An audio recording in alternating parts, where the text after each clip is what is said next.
श्री रामचंद्र डोंगरे जी महाराज संपूर्ण भारतवर्ष में एक हिंदू संत, धार्मिक वक्ता, उपदेशक, दार्शनिक और एक ऐसे भागवताचार्य के रूप में प्रख्यात थे जो कथा के लिए 1 रुपया भी नहीं लेते थे, मात्र तुलसी पत्र लेते थे।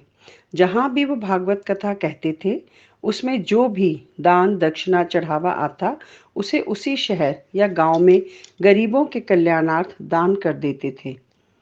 इंदौर मध्य प्रदेश में उनका जन्म हुआ तथा बड़ोदरा गुजरात में बड़े हुए।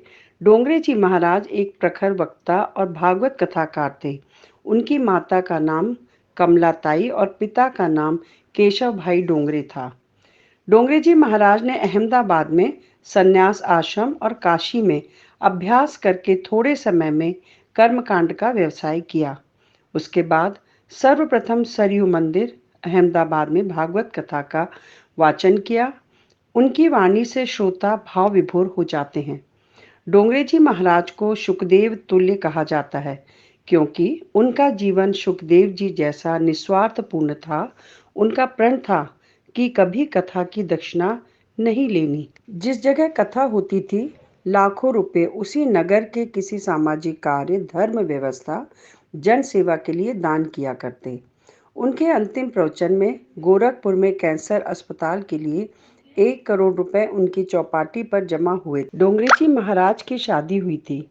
प्रथम रात के समय उन्होंने अपनी धर्मपत्नी से कहा था, देवी, मैं चाहता हूँ कि आप मेरे साथ 108 भागवत कथा का पारायण करें। उसके बाद यदि आपकी इच्छा होगी तो हम गृहस्थ आश्रम में प्रवेश करेंगे।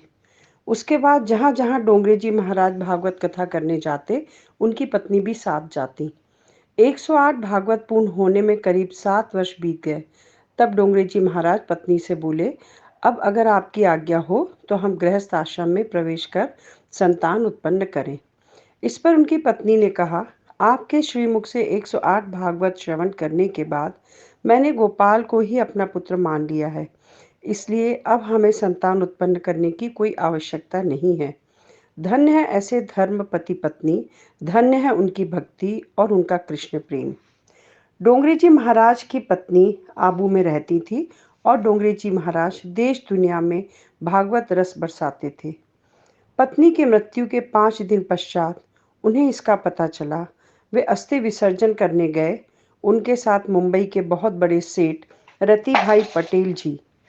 उन्होंने बाद में बताया कि डोंगरे जी महाराज ने उनसे कहा था कि रति भाई, मेरे पास तो कुछ है नहीं और अस्थि विसर्जन में कुछ तो लगेगा, क्या करें। फिर महाराज आगे बोले थे, ऐसा करो, पत्नी का मंगलसूत्र और कर्ण फूल पड़ा होगा, उसे बेचकर जो मिलेगा उसे अस्थि विसर्जन क्रिया में लगा देते हैं।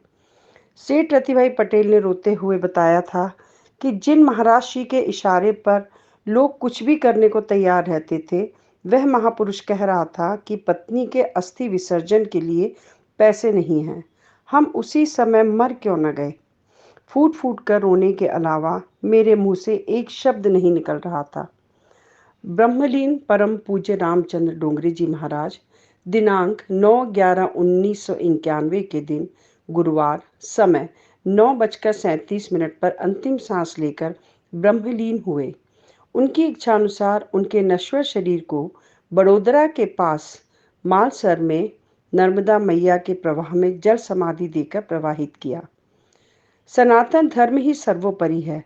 ऐसा संत और महात्मा आपको केवल सनातन संस्कृति में मिलते। हमारे देश में बहुत सी बातें हैं जो हम सभी तक पहुंचा नहीं पाए। हमारी यही कोशिश रहती है कि हमारे देश की संस्कृति को हम सभी जानें। जय श्री राधे कृष्णा। ऐसे महान विरक्त महात्मा संत के चरणों में कोटि कोटि प्रणाम।